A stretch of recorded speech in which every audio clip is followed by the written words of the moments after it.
about the nucleic acids.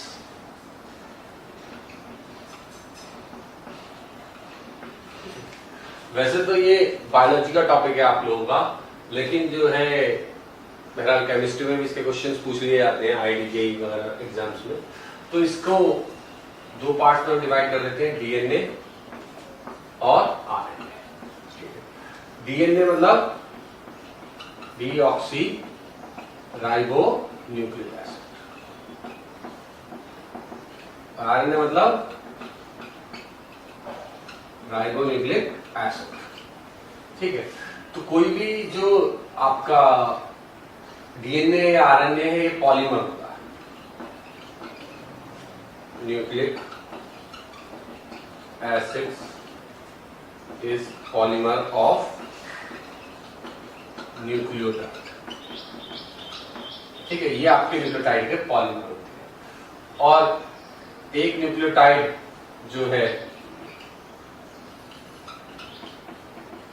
इसको हम आगे तोड़ते हैं न्यूक्लियोसाइड प्लस फॉस्फोरिक एसिड। ठीक है, न्यूक्लियोसाइड को हम तोड़ते हैं नाइट्रोजनस बेस और पेंटोज शुगर, और नाइट्रोजनस बेस को हम दो पार्ट्स में डिवाइड कर देते हैं, एक प्यूरिन्स और दूसरा pyrimidines।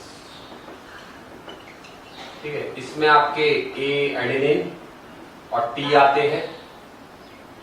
ठीक है, तो और जो है इसमें सॉरी एडेनिन ग्वानिन, और इसमें pyrimidines में साइटोसिन और आपका थायमिन एंड यूरिसिन। ठीक है, तो डीएनए और आरएनए में जो बेसिक डिफरेंस रहता है, ये आपका डीएनए डबल हेलिक्स स्ट्रक्चर होता है जनरली, आरएनए सिंगल हेलिक्स होता है जनरली। तो जनरली का मतलब तुम समझिएगा, कोई एक्सेप्शन भी होंगे। और जो है डीएनए में जो आपकी डीऑक्सी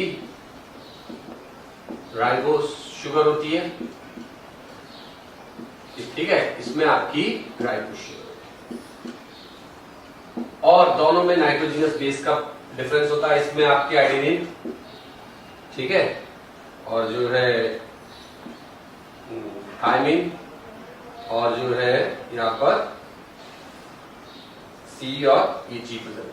ठीक है, तो इनमें ट्रिपल बॉन्ड से जुड़े होते हैं, ये दोनों डबल हाइड्रोजन बॉन्ड से जुड़े होते हैं। इसमें आपके थायमिन की जगह यूरेसिल आता है। ठीक है, और इसमें आपका सिंगल हेलिक्स होता है। The structure of the DNA molecule was first inferred by James Watson and Francis Crick, based primarily on X-ray crystallography data collected by Maurice Wilkins and Rosalind Franklin, and chemical analysis of base composition of DNA conducted by Irwin Chargaff. The key features of the structure are its right-handed double helical structure. Each helix consists of an alternating sugar phosphate backbone with nitrogen bases projecting toward the interior of each helix. One complete 360-degree turn of the helix covers 10 bases of length and equals 3.4 nanometers in physical distance along the axis of the molecule. The width of the double helix is 2 nanometers. The nucleotide bases are attached inside each backbone of the molecule so that the nucleotides in one helix or strand are hydrogen bonded to the bases in the other helix or strand. The hydrogen bonds hold the two strands of the double helix together. An adenine in one strand is always paired with a thymine in the other strand, and a guanine in one strand is always paired with a cytosine in the other strand. Note that guanine-cytosine base pairs form 3 hydrogen bonds, while adenine-thymine base pairs form 2 hydrogen bonds. This makes guanine-cytosine base pairs more stable than adenine-thymine base pairs. Nucleotide pairing between strands also allows the sequence in one strand to determine the sequence in the complementary strand. The two ends of a strand are not identical. Note that on one end of each strand, a 3' hydroxyl group of the deoxyribose sugar is not involved in the backbone, or we say it's free, while at the other end of the same strand, the 5' hydroxyl group of the deoxyribose sugar at the end is free or may contain a phosphate that is free and not bonded to another deoxyribose sugar. This dissimilarity of the two ends of a strand creates the ability to uniquely distinguish each end of the strand. Because of this polarity of each strand, we can see that the two strands of DNA are oriented in opposite directions, or we say that they are antiparallel. In three-dimensional space, the two helices are not equally spaced along the axis of the molecule, such that a major groove and a minor groove are created by the asymmetric spacing of the antiparallel helix backbones. The major groove and minor groove play important roles in the binding of proteins that regulate gene transcription. तो ये आपके nucleic acids के में जो basis है उनके structure है, ठीक है। दो पार्ट्स में मैंने डिवाइड करते हैं, पिरिमिडीन्स एंड प्यूरिन्स। तो जो है आपका पिरिमिडीन में यूरेसिल है, थायमिन है और साइटोसिन है, और जो है प्यूरिन्स है उनमें एडेनिन और गवानिन है, जिन्हें हम शॉर्ट फॉर्म में इसको हम यू से डिनोट करते हैं, इसको टी से डिनोट करते हैं, इसको सी से डिनोट करते हैं, इसको ई से डिनोट करते हैं और इसको जी से डिनोट। तो एक बार क्वेश्चन भी आया था कि भाई जो थायमिन है उसको आप क्या कह सकते हैं, तो आप इसमें यूरेसिल वाला ऑप्शन दे रखा था उसमें क्वेश्चन में। तो यदि आप इसको जो है इसको 1 मान लें, 2 मान लें और 3 मान लें, तो ये 3 मिथाइल यूरेसिल हो जाता है एक प्रकार से थायमिन।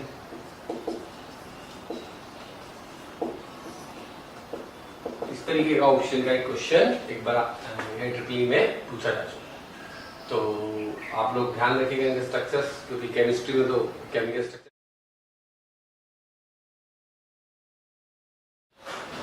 तो ये आपके पेंटोज शुगर के स्ट्रक्चर है, ठीक है। तो इसमें जो है राइबोज शुगर RNA में होती है और डीऑक्सीराइबोज शुगर DNA में होती है। तो इन दोनों में जो डिफरेंस है वो सेकंड कार्बन के पर है। सेकंड कार्बन पे RNA में HOH है और उस पे दोनों पे H है, ठीक है। एक ऑक्सीजन हट जाता है, इसलिए इसे डीऑक्सीराइबोज नाम दिया गया है। और ये क्वेश्चन जो है JEE मेंस में पूछा जा चुका है, ठीक है, कि भाई DNA और RNA की शुगर में कौन से कार्बन पर डिफरेंस। ये एक न्यूक्लियोसाइड का स्ट्रक्चर बनाया गया है, जिसमें पेंटोज शुगर और नाइट्रोजनस बेस का कॉम्बिनेशन दिखाया गया। तो नाइट्रोजनस बेस में हमने एडेनिन ले लिया है और पेंटोज शुगर में राइबोज शुगर ले ली है। तो इनका जो है पेंटोज शुगर का C1 कार्बन का OH और पिरिमिडीन का 1 पोजीशन का H होता है, या प्यूरिन का 9 पोजीशन का, ठीक है। तो इन्होंने आपस में वाटर निकाल दिया है और एक न्यूक्लियोसाइड फॉर्मेशन बना दी है, जिससे अब आगे फिर हम न्यूक्लियोटाइड बनाएंगे। तो ये एक न्यूक्लियोटाइड का स्ट्रक्चर दिखाया गया है, जिसमें फॉस्फोरिक एसिड है, पेंटोज शुगर है और नाइट्रोजनस बेस है। फर्स्ट कार्बन जो है पेंटोज शुगर का वो नाइट्रोजनस बेस से जुड़ा होता है। इसका 5th कार्बन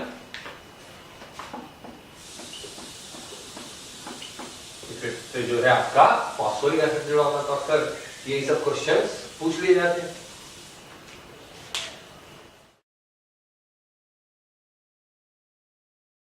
ये आपका एक 3 न्यूक्लियोटाइड दिखाए गए हैं, ठीक है, जिसमें फॉस्फोरिक एसिड एक न्यूक्लियोटाइड में शुगर और बेस है, और जो है 2 न्यूक्लियोटाइड्स के बीच में जो है आपका फॉस्फोडाइस्टर बॉन्ड बनता है। फॉस्फोडाइस्टर बॉन्ड जो होता है शुगर और फॉस्फोरिक एसिड के बीच में बनता है, जिससे इसकी ये लॉन्ग चेन बनती है। तो ये जो है हमने न्यूक्लिक एसिड्स के प्राइमरी स्ट्रक्चर्स के बारे में डिस्कशन करा। तो अब इनके हम सेकेंडरी, टर्शियरी और फंक्शंस के बारे में डिस्कशन करेंगे।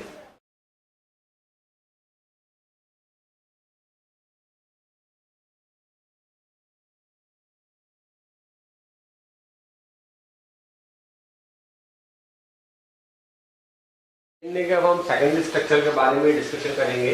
तो ये आपका डबल हेलिकल स्ट्रक्चर होता है इस तरीके का, ठीक है, DNA का, जिसमें डबल हेलिक्स बना होता है आपका।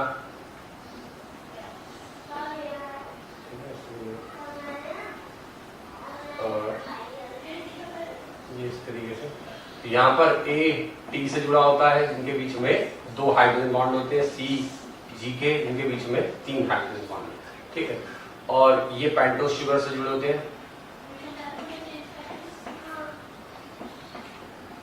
और ये फिर फॉस्फोरिक एसिड से जुड़े होते हैं। ठीक है, तो इस तरीके से डीएनए का स्ट्रक्चर आप देखेंगे इमेजेस वगैरह में होता है। और ए प्लस जो है C is equals to T plus G होता है।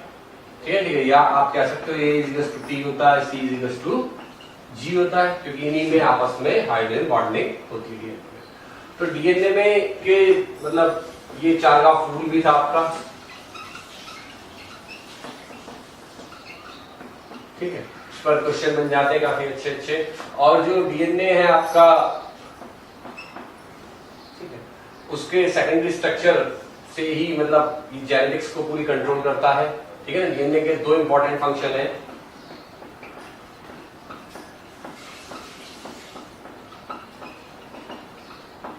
एक आपका डीएनए रेप्लिकेशन और दूसरा प्रोटीन सिंथेसिस। तो डीएनए के रेप्लिकेशन में जो है एक डीएनए अपने जैसा दूसरा सेम डीएनए बनाता है। ठीक है, क्योंकि उसमें क्या होता है कि भाई बॉडी ग्रोथ करती है। ठीक है, बॉडी में लगातार नई सेल्स बनती रहती है, तो एक सेल से दूसरी सेल बनने के लिए जो है सबसे पहले डीएनए का रेप्लिकेशन होता है। ठीक है, और फिर आगे जो है हर चीज डबल बनती है और सेल में डिवीजन हो जाता है, दो सेल में कन्वर्ट हो जाती है। प्रोटीन सिंथेसिस की डीएनए की जो है मतलब बेसिकली पूरी जो बॉडी होती है उसको कंट्रोल डीएनए से होता है। ठीक है, देखिए इसी से हम जेनेटिक कोड बनाते हैं, कोडोन्स बनाते हैं। तो प्रोटीन सिंथेसिस के दो इंपॉर्टेंट पार्ट्स हैं, ट्रांसलेशन और ट्रांसक्रिप्शन।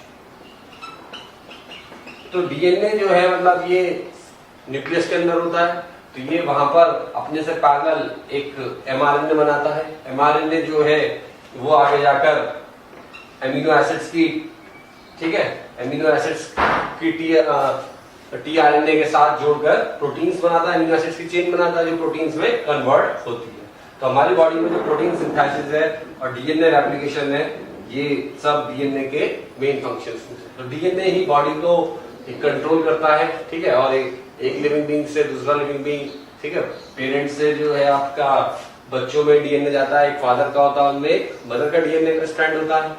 ठीक है, तो इसलिए वजह से हम लोग कुछ पेरेंट्स के कैरेक्टर आते हैं, फादर के भी और मदर के भी कई बार कुछ चेंजेस हो जाते हैं, जिनकी वजह से म्यूटेशन हो जाता है, नए कॉम्बिनेशन बन जाते हैं। तो पूरी जेनेटिक्स वगैरह का सबका base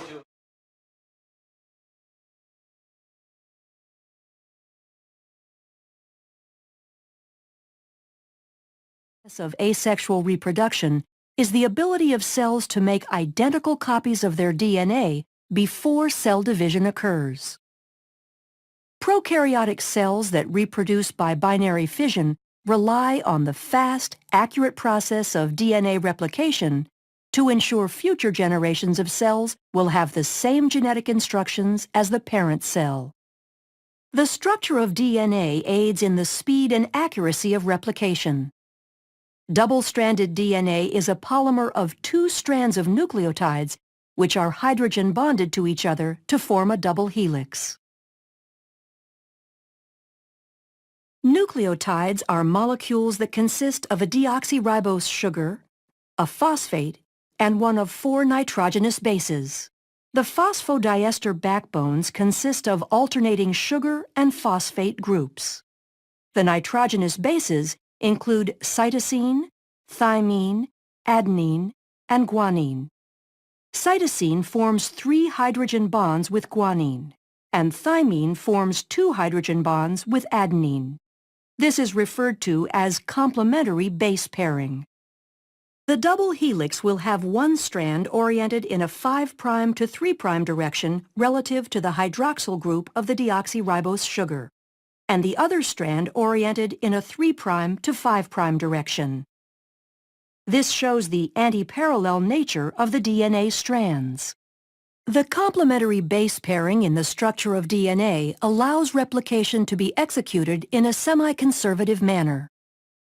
Each strand of the DNA molecule is used as a template in the creation of a new double strand.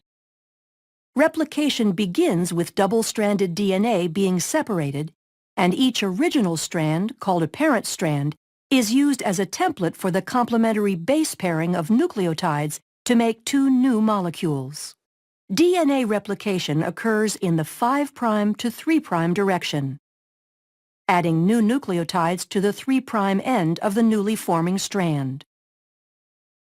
DNA replication will begin at a specific area of the molecule called the origin of replication. The origin of replication denotes the area of active replication called the replication fork. In order to understand how complex eukaryotic organisms replicate DNA, scientists first studied replication in prokaryotic models like E. coli. A number of enzymes are needed for replication to proceed once the replication fork is established. Helicase separates the strands of the double helix, and single-stranded binding proteins stabilize the newly single-stranded regions. DNA gyrase is used to make sure the double-stranded areas outside of the replication fork do not supercoil. Once the replication fork is stable, DNA polymerase catalyzes the addition of new nucleotides to the growing daughter strand. Other proteins, such as beta clamps and the clamp loader, help hold the DNA polymerase in place on the DNA. Short sequences of RNA, called primers, have to be paired to the template strands by the enzyme primase because DNA polymerase cannot begin to add nucleotides without a primer. Replication of both strands occurs at the same time, one using continuous synthesis and the other discontinuous. Continuous synthesis occurs on the 3' to 5' oriented parent strand, referred to as the leading strand. New nucleotides are added to the 3' end, moving continuously toward the expanding replication fork. Discontinuous synthesis occurs on the parent strand that is oriented 5' to 3', called the lagging strand, and is completed in segments called Okazaki fragments. Replication on this strand uses primase to add primers ahead of the 5' end of the lagging strand. DNA polymerase III then adds short sequences of nucleotides, the Okazaki fragments, to the primer, filling in the gap. As the helix is opened further, this process repeats until the entire strand is replicated.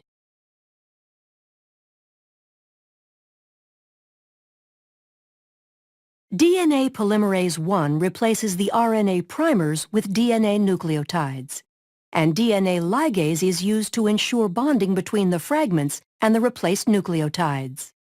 Once both the leading and lagging strands have completed their replication, two identical copies of the DNA molecule result. The process of DNA replication allows actively dividing bacterial cells to make sure all daughter cells have the same genetic instructions as the parent cell, allowing them to function in the same manner. Thus, bacterial populations can grow, increasing the number of individuals in a colony. In order for our bodies to function, we need to supply them with a variety of nutrients we get from our diet. Our bodies cannot use the food as it is when it enters our digestive system. The process of chemical digestion uses different proteins and enzymes to break down the food particles into usable nutrients our cells can absorb. And where are the instructions to manufacture these and all the different types of proteins we need to stay alive? The instructions to make proteins are contained in our DNA. DNA contains genes. A gene is a continuous string of nucleotides containing a region that codes for an RNA molecule. This region begins with a promoter and ends in a terminator.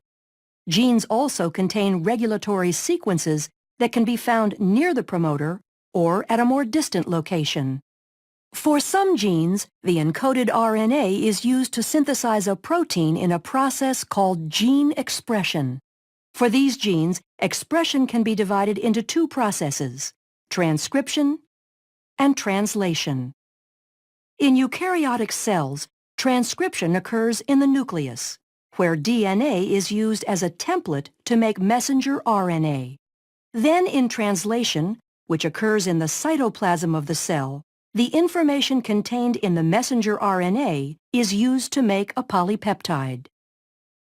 During transcription, the DNA in the gene is used as a template to make a messenger RNA strand with the help of the enzyme RNA polymerase. This process occurs in 3 stages: initiation, elongation, and termination. During initiation, the promoter region of the gene functions as a recognition site for RNA polymerase to bind. This is where the majority of gene expression is controlled, by either permitting or blocking access to this site by the RNA polymerase. Binding causes the DNA double helix to unwind and open. Then during elongation, the RNA polymerase slides along the template DNA strand. As the complementary bases pair up, the RNA polymerase links nucleotides to the 3' end of the growing RNA molecule. Once the RNA polymerase reaches the terminator portion of the gene, the messenger RNA transcript is complete, and the RNA polymerase, the DNA strand, and the messenger RNA transcript dissociate from each other. The strand of messenger RNA that is made during transcription includes regions called exons that code for a protein, and non-coding sections called introns. In order for the messenger RNA to be used in translation, the non-coding introns need to be removed, and modifications such as a 5' cap and a 3' poly A tail are added. This process is called intron splicing and is performed by a complex made up of proteins and RNA called a spliciosome. This complex removes the intron segments and joins the adjacent exons to produce a mature messenger RNA strand that can leave the nucleus through a nuclear pore and enter the cytoplasm to begin translation. How is the information in the mature messenger RNA strand translated into a protein? The nitrogenous bases are grouped into 3 letter codes called codons. The genetic code includes 64 codons. Most codons code for specific amino acids. There are 4 special codons, 1 that codes for start and 3 that code for stop. Translation begins with the messenger RNA strand binding to the small ribosomal subunit upstream of the start codon. Each amino acid is brought to the ribosome by a specific transfer RNA molecule. The type of amino acid is determined by the anticodon sequence of the transfer RNA. Complementary base pairing occurs between the codon of the messenger RNA and the anticodon of the transfer RNA. After the initiator transfer RNA molecule binds to the start codon, the large ribosomal subunit binds to form the translation complex, and initiation is complete. In the large ribosomal subunit, there are 3 distinct regions called the E, P, and A sites. During elongation, individual amino acids are brought to the messenger RNA strand by a transfer RNA molecule through complementary base pairing of the codons and anticodons. Each anticodon of a transfer RNA molecule corresponds to a particular amino acid. A charged transfer RNA molecule binds to the A site, and a peptide bond forms between its amino acid and the one attached to the transfer RNA molecule at the P site. The complex slides down 1 codon to the right, where the now uncharged transfer RNA molecule exits from the E site, and the A site is open to accept the next transfer RNA molecule. Elongation will continue until a stop codon is reached. A release factor binds to the A site at a stop codon, and the polypeptide is released from the transfer RNA in the P site. The entire complex dissociates and can reassemble to begin the process again at initiation. The purpose of translation is to produce polypeptides quickly and accurately. After dissociation, the polypeptide may need to be modified before it is ready to function. Modifications take place in different organelles for different proteins. In order for a digestive enzyme to be secreted into the stomach or intestines, the polypeptide is translated into the endoplasmic reticulum, modified as it passes through the Golgi, then secreted using a vesicle through the plasma membrane of the cell into the lumen of the digestive tract. Proteins are needed for most physiological functions of the body to occur properly, such as breaking down food particles in digestion, and the processes of transcription and translation make the production of proteins possible.